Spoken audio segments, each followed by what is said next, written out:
نن که دې مور ته پرده میلو ده عمر غیرت د وجې، که دې خور ته پرده میلو ده عمر غیرت د وجې، که لور ته پرده میلو ده عمر غیرت د وجې. خواتین اسلام که مستورات دي په شکل کې دي پرده کې دي عمر غیرت د وجې. اور عمر ته د اسلام دولت د خپلې خور فاطمه بنت خطاب د وجې میلو دی.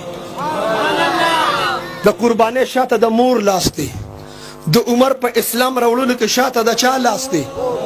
د خور لاس دی. فاطمه بنت خطاب د خور لاس دی. تا په ځایل مال کې د عمر د اسلام راوړلو واقع کتلې ده که نه ده کتلې؟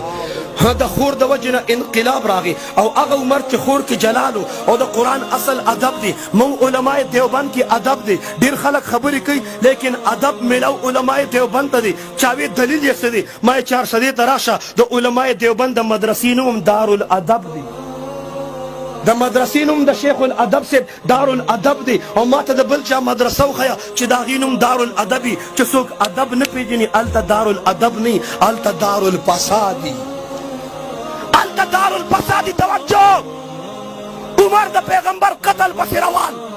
چا ورته جاؤ بهن اور بهنوئی کا خبر لو. ما بل اټک کې هم دا خبره کړې وه، زه ته مسلمانان پیغمبر ختمې ورشه خور دې بل مذهب ته اورېدلې ده، غیر دین بل دین ته اورېدلې ده. عمر جلال کې راغی، استاد قاري صاحب پټ شو، خور یې داسې ووله مخې پې تک سور که چې کله یې غوسه ټنډه شوه هغه صحیفه ورق هغه پیج هغه پاڼه بهر پاتې شوه. خور ته وایي ته راکړه په دې پاڼه څه لیکلي؟ خور ته وایي عمره ته ناپاک یې، پیله ځان پاک کا بیا به دې له لاس وروړې ځکه چې دا قرآن پاک دی.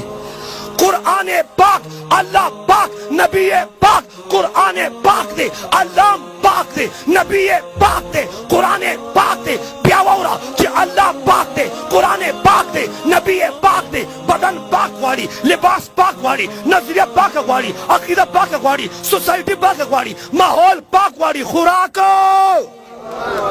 ګنده خوراک نه غواړي، حرام خوراک نه غواړي. یو لقمه حرامه نوړې چې په خېټه کې پرته وه 40 ورځې فرض منځ قبلیږي، واجب قبلیږي، درس او تدریس جهاد او تبلیغ قبلیږي، حج او عمره قبلیږي.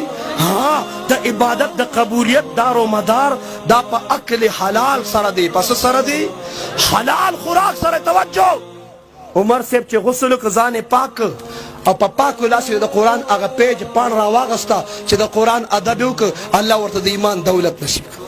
خفه کېږئ مه خو دا خبره واخلې. پخوا نه ترجمې وې نه درسونه و، نو څوک به قرآن چاله ناظرم نه ورتله. او پښتنو، خو پښتنو کې د قرآن دومره ادب و، قرآن نه به 2 کپړې ورکول، یو به د قرآن قمیص و بل به د قرآن غلاف و، دا به کمال ادب و. او خبرې د پښتنو په کور کې قرآن مجید کوم ځای پروت و؟ د کور د کمرې د کوټې د دروازې د درشل د پاسه به تخته ټکولې وه، هغې د پاسه به قرآن ایښی و، ادب ادب ادب قرآن ایښی و. دا دې دپاره چې موږ دننه بار کېږو چې قرآن زموږ سر د پاسه وي، چې موږ دننه بار کېږو چې قرآن زموږ سر د پاسه وي. نن په کور کې ټي وي اوچت پروت دی، ستا د سر د پاسه ټي وي پروت دی، ستا په لاس کې ریموټ کنټرول د تسبیح نشته دی، ستا په لاس کې موبایل د تسبیح نشته. توجه، ناشر قرآن جامع قرآن عثمان ذو النورین عثمان غنی تا رب کائنات د ایمان دولت د ترور د وجې نصیب که چا د وجې چا د وجې راځئ صحابو نه قرآن ډک دی، د احادیث ډک دی. تبع تابعین دور ته راشه، د مدرسې سنگ بنیاد دی. ختم القرآن د بنین اور د بناتو دی، د ابن عمر د مدرسې آغاز اور ابتدا ده. توجه، ابو قدامه بیان وکړ اعلی کلمت الله دپاره، خلکو ته وی اسلام دپاره، قرآن دپاره، حدیث دپاره، شریعت دپاره، جهاد دپاره، تبلیغ دپاره، ذکر دپاره، د الله د دین دپاره جان پیش کې، مال پیش کې، اولاد پیش کې. زه د جان مطالبه کوم، د الله دین دپاره جان پیش کوو به